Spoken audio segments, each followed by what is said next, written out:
Bom dia a todos, e também a você que nos assiste pelo YouTube, no canal do Elar. É sempre um prazer. Se você estiver vendo a palestra agora, deixe depois seu comentário aí, ajuda bastante a gente, tá? Critique, elogie, faça comentários, acrescente, porque a função do Espiritismo é essa, né? O que nos diferencia de outras religiões talvez seja o fato dessa liberdade de podermos falar o que pensamos e até contradizer outras pessoas, né?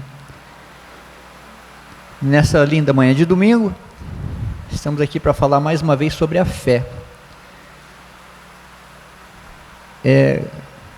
Quando Kardec se pressupôs, talvez nem por nenhum pressuposto, mas por indicação espiritual, desses espíritos que estavam falando agora aqui, que a gente não consegue vê-los, né?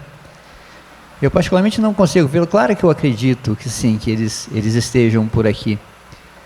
Porque isso se nada muda, como nos dizem sempre, que aqui e lá é a mesma coisa, acontece isso, né?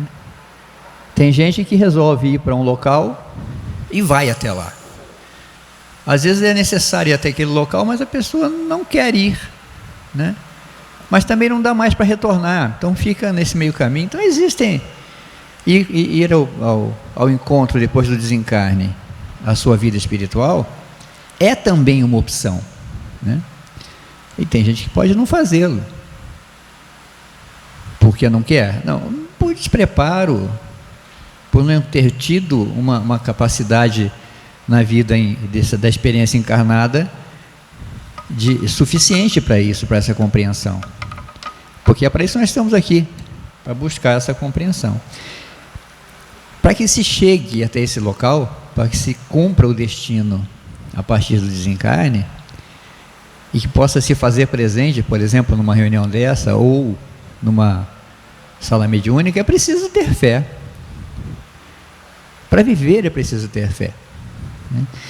E quando o Kardec vai fazer esse livro, particularmente o Evangelho, é a análise moral desses conteúdos do Evangelho, notadamente do Novo Testamento, sem nenhuma intenção de dizer que aquilo era fato verdadeiro ou não, se era verdade ou não. Ele pega o conteúdo moral daquilo e nos analisa à luz dessa nova revelação, que são as orientações que vêm do plano espiritual. Daí, quase todos os capítulos terem no final as instruções dos Espíritos, que vem acrescentar aos comentários do Kardec, com muita propriedade quase sempre, aquele assunto, aquele conteúdo moral. Esse que nós vamos analisar hoje, não coloqueis a candeia debaixo do alqueire, já começa para mim com um pequeno problema, porque essas traduções, né? Candeia debaixo do alqueire.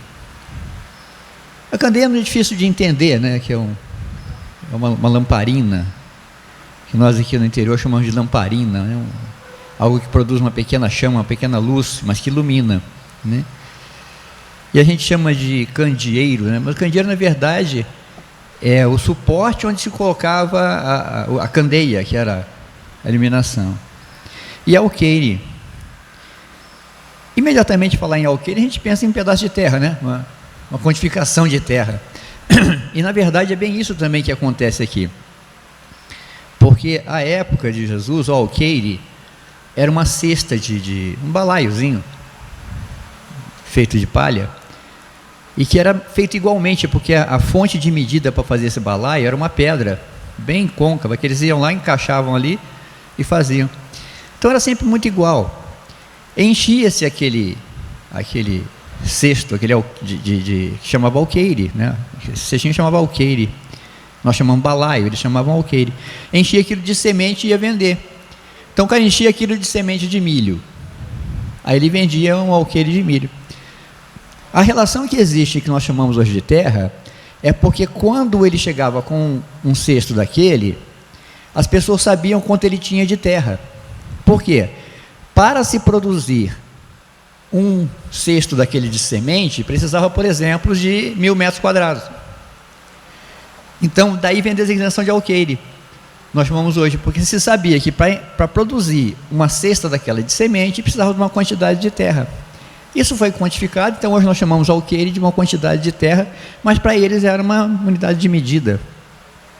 Então essa cesta que eles carregavam as sementes era um símbolo de que adianta você ter uma luz para iluminar um local e você coloca um objeto para tapar essa luz em cima. Não adianta. Fala da fé, fala do conhecimento, né? Qualquer coisa que você saiba, e isso é histórico, isso acontece dentro do nosso corpo, até nossas células transmitem informação uma para outra. É preciso que se transmita essa informação, que se fale dela. E até que se questione, que você fale sobre concordar ou não com essa informação. Mas a informação tem que ser passada, tem que ser repassada, não pode ser acumulada. Isso nós estamos aprendendo a duras penas.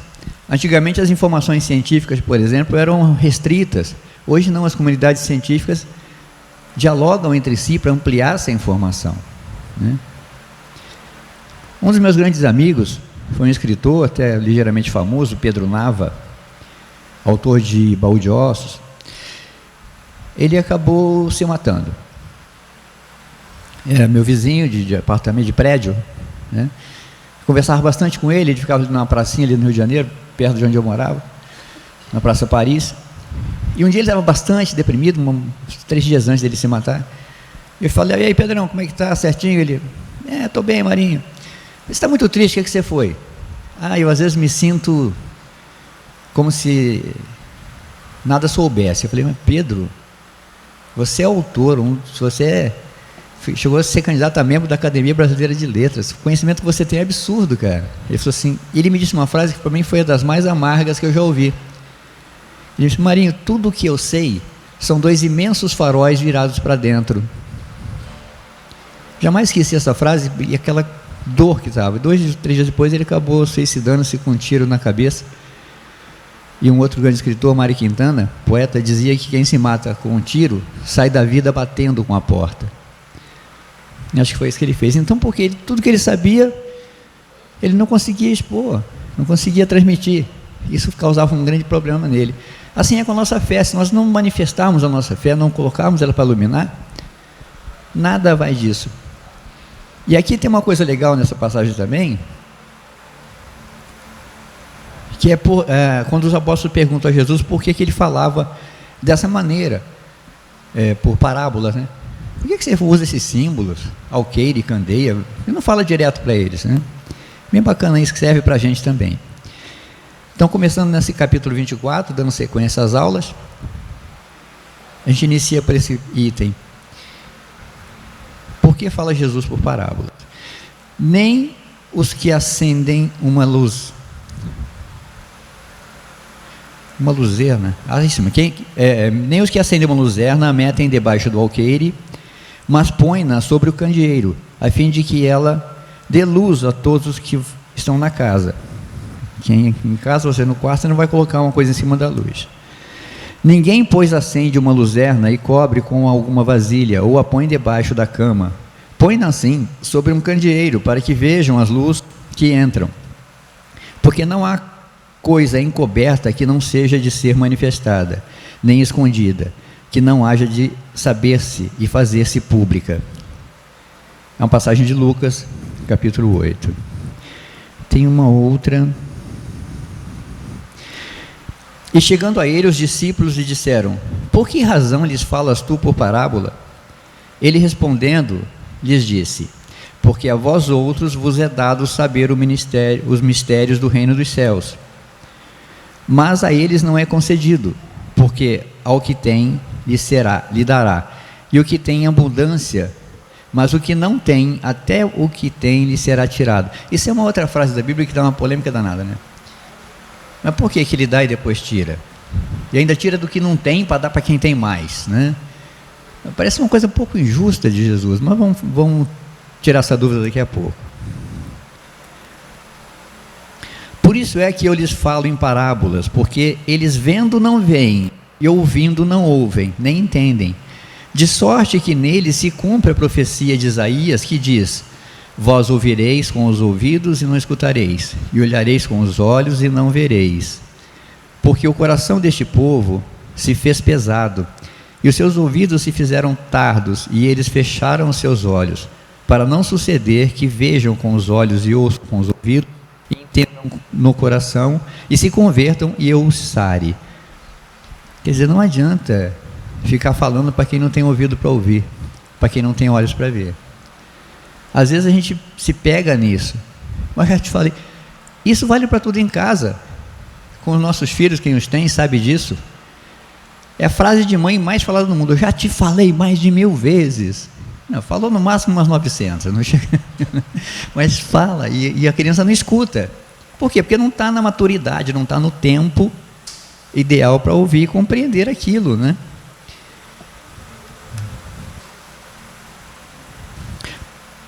Posso não. Eu fiz uma observaçãozinha aqui para mim, para a gente dar um exemplo do que Jesus quis dizer com isso. Quando ele fala, por que foi tirado de alguém? Vamos tentar explicar isso. Eu dou um exemplozinho bem vulgar, depois Kardec vai elucidar isso para a gente, ou numa passagem aqui que eu copiei de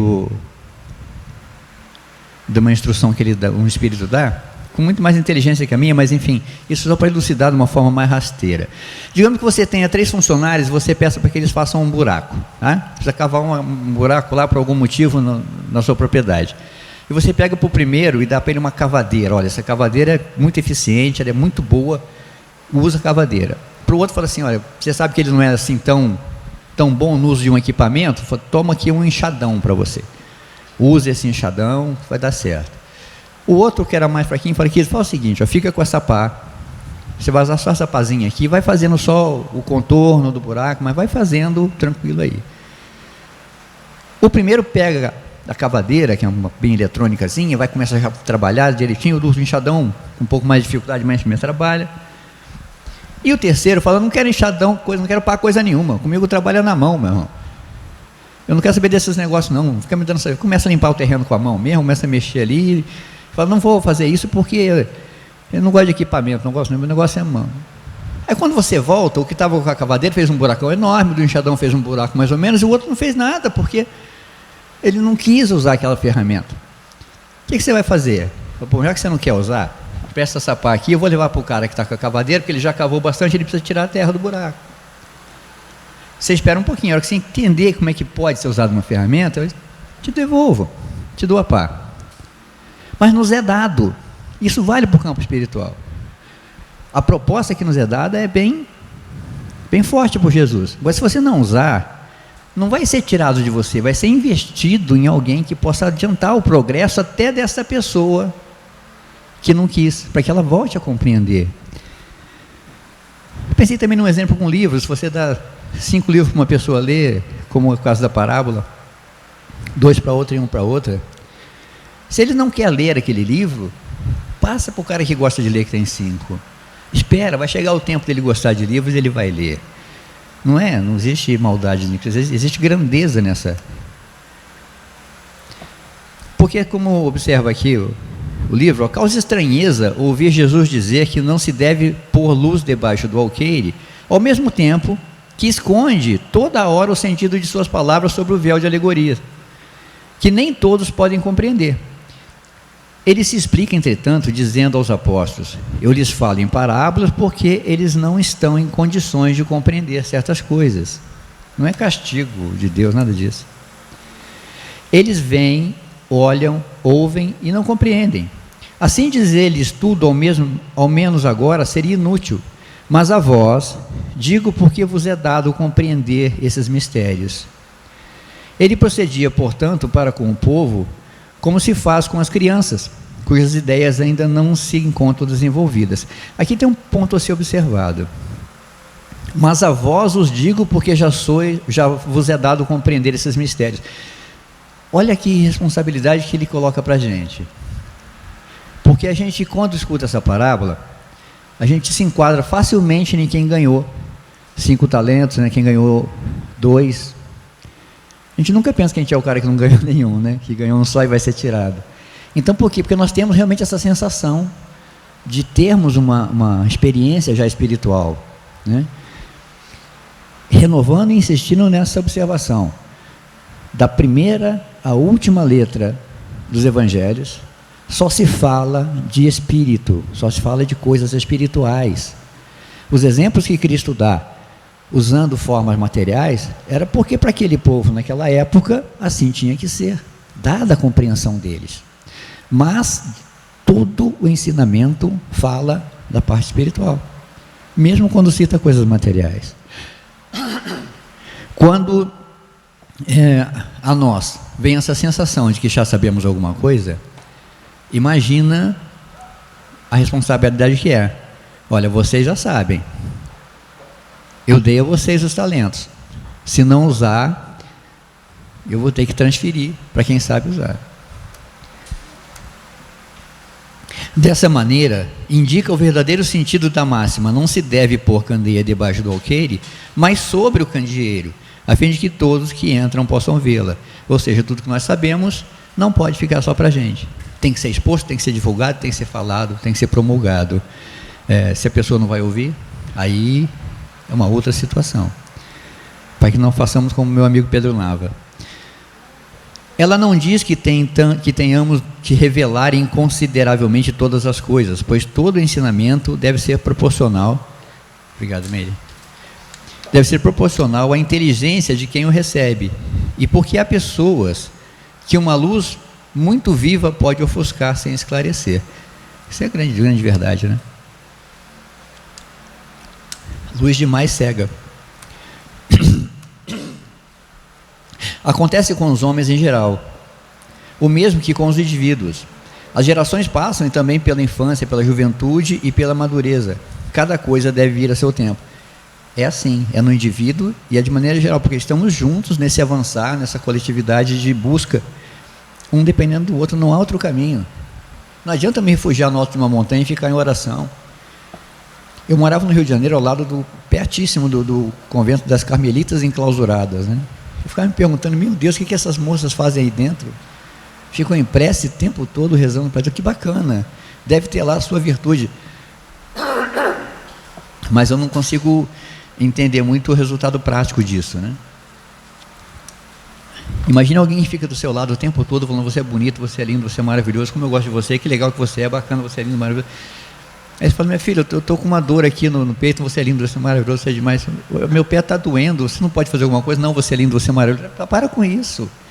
Eu quero alguém que faça comigo coisas, que cuide de mim, que me permita cuidar dele, né? Faça as coisas que eu falo, não ficar me elogiando. Enfim.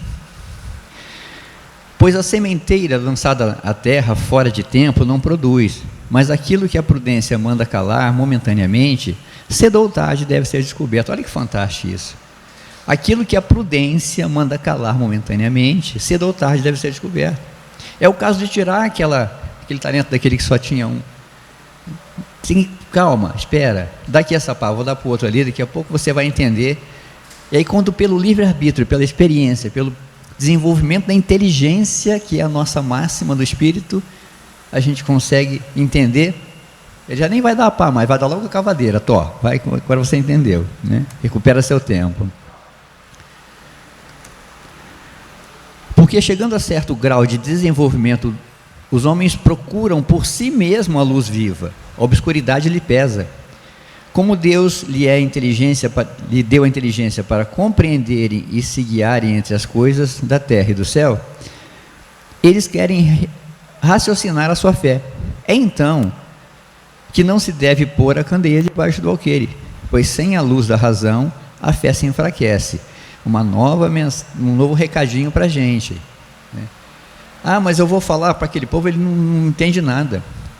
Há uns 3 meses me chamaram para fazer uma palestra num centro de Umbanda. Eles se denominam Kardec Umbanda, né? Eu quis ir lá conhecer o local, dei uma passadinha por lá. Eles têm na estante deles Kardec. Está lá o Pentateuco inteirinho à disposição para quem quiser ler. Eles fazem um trabalho em torno da caridade, muito bonito, que eles fazem lá no centro.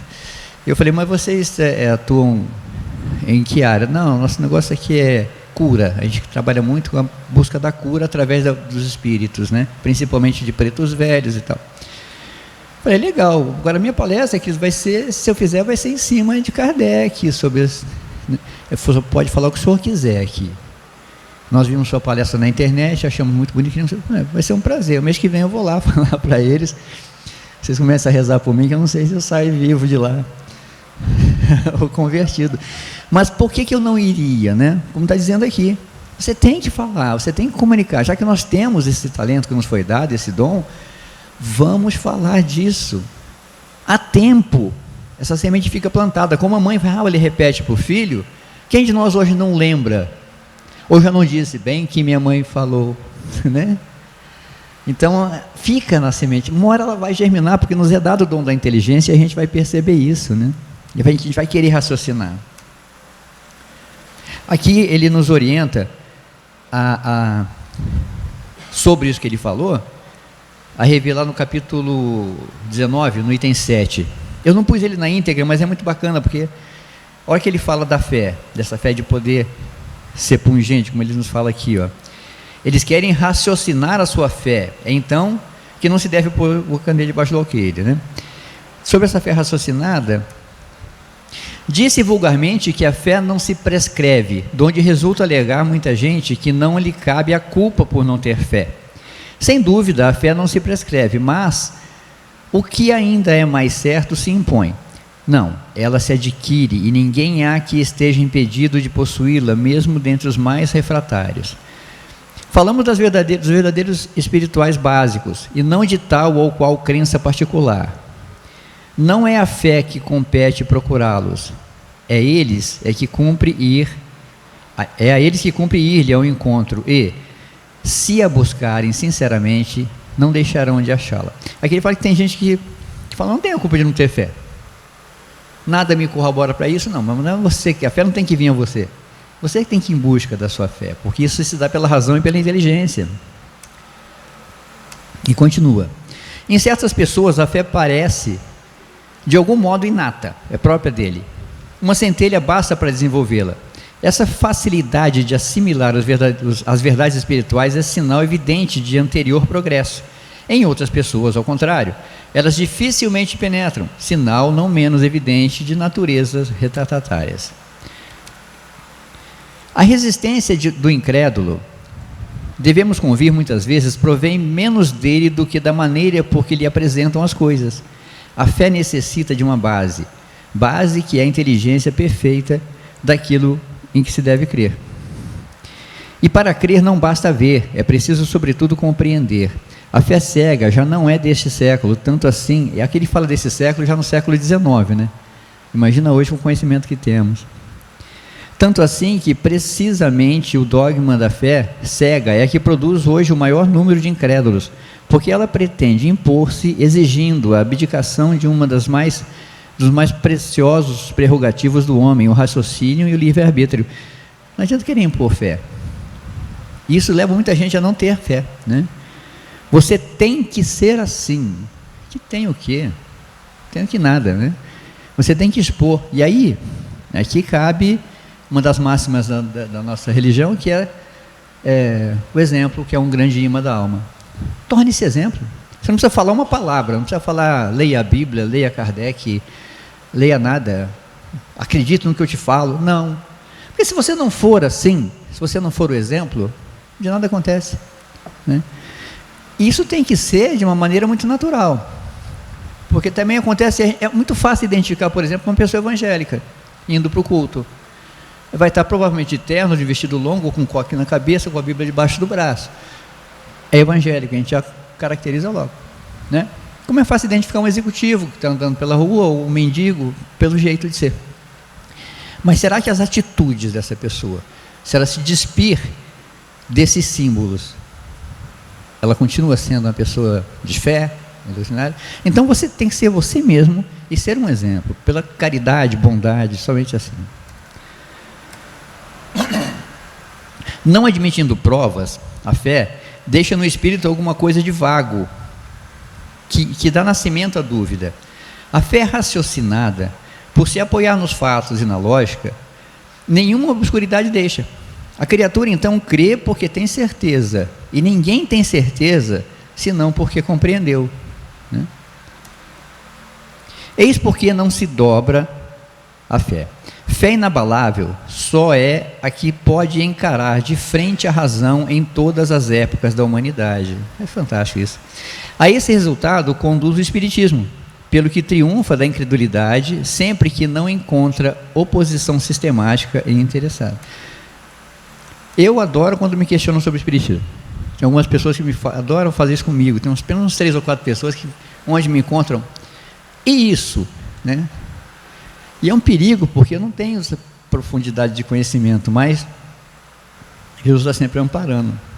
E vem com questões que parecem lógicas, né? E eu adoro que fazem isso, porque essas pessoas estão em busca, né?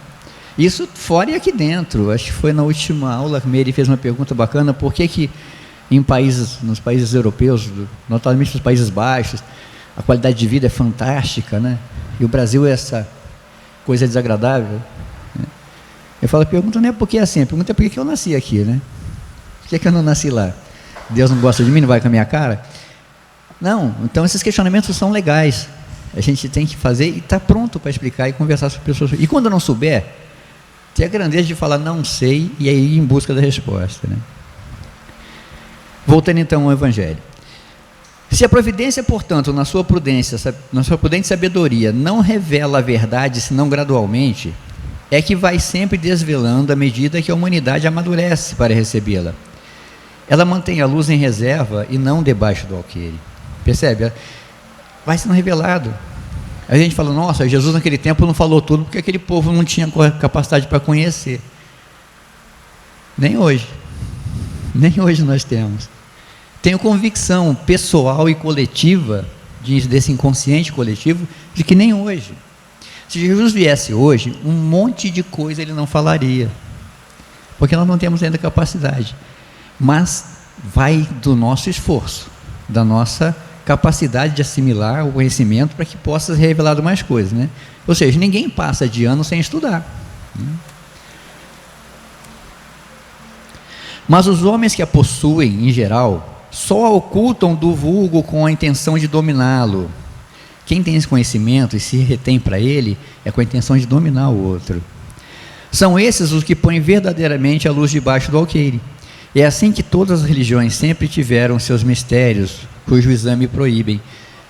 Então, na verdade, quem acaba escondendo a luz, e tem a luz para esconder, são essas pessoas, esses falsos profetas, esses líderes religiosos, que usam isso para ganhar dinheiro. Eles sim estão escondendo, estão colocando a luz debaixo do alqueire para dominar outras pessoas, né? Criam mistérios, isso não pode ser revelado. Olha, aqui eu não vou falar para você. Deus falou comigo, mas não vou te contar. Esse Deus falou comigo, eu acho tão bonito. Deus me disse. Nossa Senhora, não consigo falar comigo mesmo. Mas enquanto essas religiões se atrasavam, a ciência e a inteligência avançaram e romperam o véu misterioso. O povo que se tornou adulto pode assim penetrar o fundo das coisas, então rejeitou a sua fé, o que se mostrava contrário à observação. Ninguém aceita a fé cega, isso não existe mais. Não podem substituir mistérios absolutos nesse terreno, e Jesus está com a razão quando afirma que não há nada secreto que não deva ser conhecido. Tudo que está oculto será descoberto um dia, e o que o homem ainda não pode compreender sobre a terra, lhe será progressivamente revelado nos mundos mais adiantados, na proporção em que, se ele se purificar aqui na terra, ainda se perde no nevoeiro. E nós estamos atrasadinhos ainda, né? Pergunta-se que proveito o povo poderia tirar dessa infinidade de parábolas, cujo sentido estava oculto para ele. Deve notar-se que Jesus só se exprimiu em parábolas sobre as questões de alguma maneira abstrata da sua doutrina. Mas tendo feito da caridade e da humildade a condição expressa da salvação, tudo o que disse a esse respeito é perfeitamente claro, explícito e sem nenhuma ambiguidade. Assim devia ser, porque se tratava de regra de conduta, regra que todos deviam compreender, para poderem observar. Era isso o essencial para a multidão ignorante, a qual se limitava a dizer: eis o que é necessário para se ganhar o reino dos céus. Sobre outras questões, só desenvolvia os seus pensamentos para os discípulos, que diria estar num outro patamar, num outro nível de compreensão, né? Estando eles a mais adiantado eles mais adiantados moral e intelectualmente, Jesus podia iniciá-los nos princípios mais abstratos. Foi por isso que disse: ao que já tem, ainda mais lhe se dará, e em abundância. Aqui novamente ele orienta para a gente no capítulo 18, versículo 15. Fiz também uma simplificaçãozinha. Tira-se ao que não tem, ou tem pouco, tomai isso como uma antítese, figura de Deus, uma antítese figurada. Deus não retira das suas criaturas o bem que lhe haja designado de fazer-lhes. Homens cegos e surdos, abri as vossas inteligências e os vossos corações. Vede pelo vosso espírito, ouvi pela vossa alma. Aquilo que eu disse, não adianta você tentar ver isso de forma material, embora o exemplo seja material que ele dá na parábola dos talentos. É sempre uma condição espiritual. Para aquele povo ele tinha que falar. Existem as leis universais, as leis eternas, né? Olha, nós vamos falar sobre caridade, bondade. É assim que você vai viver, vai progredir. Isso vai te abrindo portas, vai te ampliando. Aos apóstolos que tinham mais conhecimento, ele explicava de alguma maneira certinha, né? Mas ele explicava para o povo com um exemplo material, e para os apóstolos falando exclusivamente da parte espiritual, que é o que nos cabe, né? Então aqui esse espírito dá nessa instrução essa bronca na gente aqui, dá uma, né? Homens cegos e surdos, abri os vossas inteligências e os vossos corações, vede pelo vosso espírito, ouvi pela vossa alma, porque senão você vai ser igual a eles, vai ouvir e não vai entender nada, vai ver e não vai enxergar nada. Não interpreteis de modo tão grosseiramente injusto as palavras daquele que resplandece aos vossos olhos a justiça do Senhor. Não é Deus quem retira daquele que pouco recebera, é o próprio Espírito que, por pródigo e descuidado, não sabe conservar o que tem e aumentar, fecundando o óbolo que lhe caiu no coração. Aquele que não cultiva o campo, que o trabalho de seu pai lhe granjeou, e que lhe coube em herança, e o vê cobrir-se de ervas e parasitas, é o seu pai quem lhe tira as colheitas, que ele não quis preparar? Se a falta de cuidado deixou fenecerem as sementes destinadas a produzir nesse campo, é seu pai que lhe cabe acusar por nada produzirem elas? Não e não. Em vez de acusar aquele que tudo lhe preparara, de criticar as doações que recebera, queixe-se do verdadeiro autor de suas misérias, e arrependido e operoso, meta corajoso, mãos à obra. É assim que a gente faz a vida inteira. Isso me arrepia quando eu leio, porque eu não consigo pensar em outra figura que não seja Jesus dizendo: olha, é por aqui, vai meu filho, anda. E a gente preguiçosamente, de maneira displicente, recusa esses dons, recusa esses talentos, não quer usá-los. Gente, quantas vezes eu me cobro falando: puxa vida, no fim do dia fazendo uma reflexão, por que eu fiz isso? Por que eu perdi a paciência de novo? Se eu sei que é certo para fazer. E aí a gente fica arranjando desculpas, né? E se lamentando, e se queixando, e fazendo a pior coisa que alguém pode fazer, que é reclamar. Eu não tenho nenhum motivo para reclamar de nada. Nós temos o conhecimento, a inteligência, os dons, o mínimo necessário para sobreviver fisicamente. A gente só tem que agradecer e muito, e buscar, e ir em frente. E é isso que ele propõe aqui para a gente, ó. Em vez de acusar aquele que tudo lhe prepara, de criticar as doações que recebera, queixe-se verdadeiramente do autor de suas misérias, que é você mesmo. E arrependido e operoso, meta corajoso a mão da obra, coragem para fazer. Ao mesmo tempo que eles dão uma bronca, eles dão um incentivo, né? Isso é muito legal. Você que está errado, mas vai lá, mete o pau, vai, corrige que dá tempo. Arroteie o solo ingrato com o esforço de sua vontade, lavre-o fundo com o auxílio do arrependimento e da esperança. Lance nele confiante a semente que haja separado por boa, e dentre as demais a que tenha separado por boa, e lance ao solo. Porque regue-o com o seu amor e sua caridade, e Deus, o Deus de amor e de caridade, dará àquele que já recebera. Verá ele então coroados de êxito os seus esforços, e um grão produzir 100 e outro 1000. Essas proporções também são legais.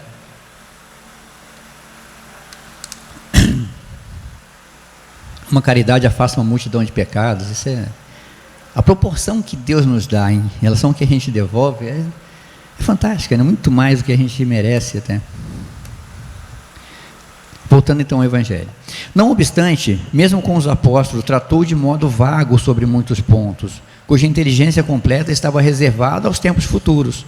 Foram esses os pontos que deram lugar a diversas interpretações, até que a ciência de um lado e o espiritismo de outro vieram revelar as novas leis da natureza, que tornaram compreensível seu verdadeiro sentido.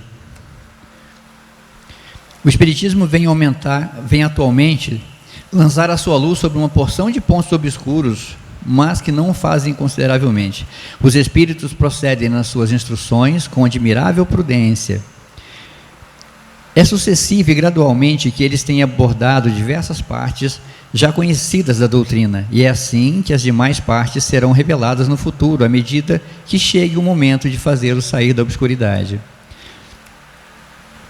Se houvessem apresentado completa desde o início a doutrina, ela não teria sido acessível senão a um pequeno número, e teria mesmo assustado aqueles que não se achavam preparados, o que seria prejudicial à sua propagação. Você imagina se naquele tempo eu falo assim, olha, para viver você vai ter que morrer, né? Não dá para entender isso. Ficou complicado. Não, então se eu tenho que morrer, eu não quero participar da sua religião, não. Eu quero uma que fale que eu vou viver para sempre, que vai ser tudo bom, que vai ter 8 potes de mel e 50 virgens me esperando quando eu morrer, aquelas coisas, né? Se o Espírito, portanto, ainda não dizem tudo ostensivamente, não é porque a doutrina possua mistérios reservados aos privilegiados, nem que eles ponham a candeia debaixo do alqueire, mas porque cada coisa deve ir no tempo oportuno. Eles dão a cada ideia o tempo de amadurecer e se propagar antes de apresentarem outra. Uma ideia tem que ser colocada, desenvolvida, aí vem uma outra ideia. E aos acontecimentos do tempo de preparar a aceitação. Quer dizer, é tudo muito programadinho, tudo fantástico. Eles vêm, preparam o ambiente, é como preparar o terreno, depois joga semente, espera nascer. E a nossa ansiedade, às vezes, faz que a gente queira tudo na hora, né, que aconteça. O nosso tempo é muito acelerado, de Deus é mais tranquilo, é mais calmo. A gente tem que começar a ter essa calma divina para aceitar essas coisas e usar. Eu achei tão bacana esse finalzinho que eu quero encerrar com isso, mas antes de reler esse pedaço, eu queria só lembrar disso. Não adianta essa instrução que fala, principalmente da fé, né? A fé é essa luz, essa pequena luz que a gente tem dentro da gente. E a gente tem que deixar iluminá-la. Tem que deixar que ela cresça, que ela se desenvolva. E quando ele fala no alqueire, né, eu fico pensando, a gente coloca essa figura sempre na parte material, né, de eu pegar uma tigela e colocar lá. Vai apagar aquela luz hoje em dia, se a gente botar. Aquela cesta tinha uma ventilação que deixava ainda a luz acesa, mas não iluminava nada. Para mim, na minha interpretação particular, e aí eu lhes peço licença para colocar uma posição particular, mas que talvez possa ajudar a todos. A luz nós temos. A luz é o ensinamento, é o conhecimento, é o que nos foi dado, é a nossa fé. Nós somos, particularmente, eu acredito que pelo menos as pessoas que frequentam aqui, que estão me vendo ou ouvindo agora, que teve o trabalho de acessar essa palestra, que nós já estejamos na base daqueles, como se fôssemos os apóstolos, em que Jesus fala sem parábolas, fala diretamente sobre coisas espirituais. Então, se eu sou essa luz, qual seria a candeia? Qual seria o obstáculo que eu imponho a essa própria luz? Sou eu mesmo.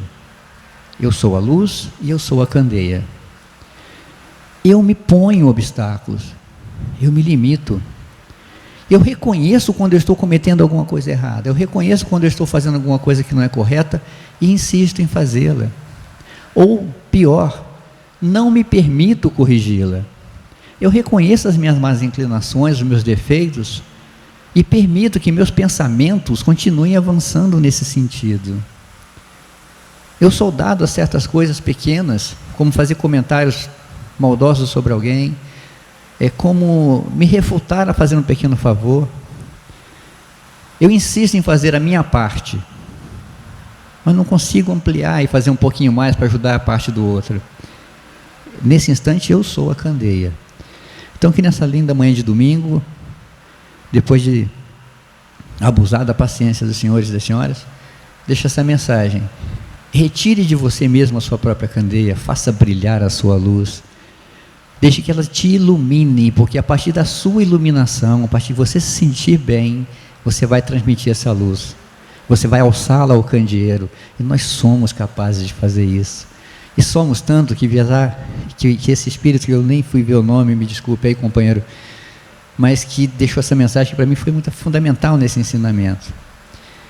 Vamos parar de ser preguiçoso, arroteie o solo ingrato com o esforço de sua vontade, lavre o fundo com o auxílio do arrependimento e da esperança, lance nele confiante a semente que haja separado por boa dentre as más, regue-o com o seu amor e sua caridade, e Deus, o Deus de amor e de caridade, dará àquele que já recebera. Verá ele então coroado de êxitos os seus esforços, e um grão produzir 100 e outro 1000. Que Deus nos abençoe.